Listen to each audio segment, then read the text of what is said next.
Hello, my name is Rupert Newman and I work in Marsh's private equity and M&A practice. In this short video, I'll be updating you on 3 of the key trends that Marsh is seeing in the warranty and indemnity or W&I market in Europe and the reasons that we're seeing them. The first key trend is the increasingly favourable coverage positions being offered by many insurers in the W&I market. Examples include top-up cover for historical product liability or professional indemnity claims which a buyer may not be aware of when purchasing a new business. These risks are now being included in some W&I policies as standard, whereas historically they would have been excluded. Tax is another area where we have seen movement in coverage. Identified tax risks can sometimes be included in W&I insurance policies, and typically these risks would have a low or medium risk profile, and depending on the overall deal dynamics, their inclusion is often cost neutral. Synthetic tax covenants are also becoming a new norm.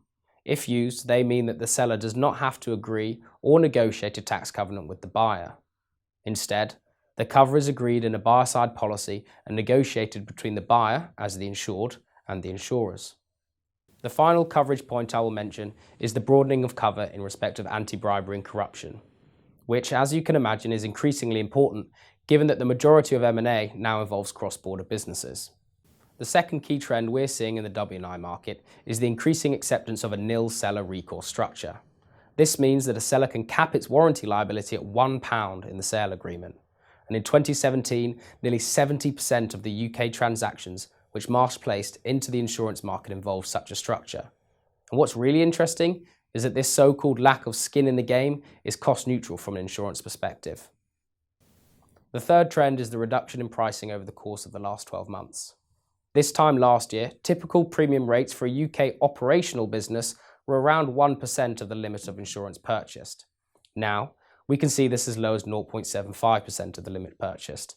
And UK real estate pricing over the last 12 months has also seen a reduction, with pricing in the W&I market as low as 0.55%. Clients often wonder, what is driving this change in the market? Particularly why insurers are broadening cover and reducing pricing at a time when there's an increasing number of claims being notified. The key driver is the level of insurer competition within the W&I market. 5 years ago, there were only 6 or so primary insurers writing this kind of risk. That's now tripled, and they're now just under 20. If you have any inquiries about how warranty and indemnity insurance could help you on a transaction, please contact either myself or your usual Marsh representative. Thank you for listening.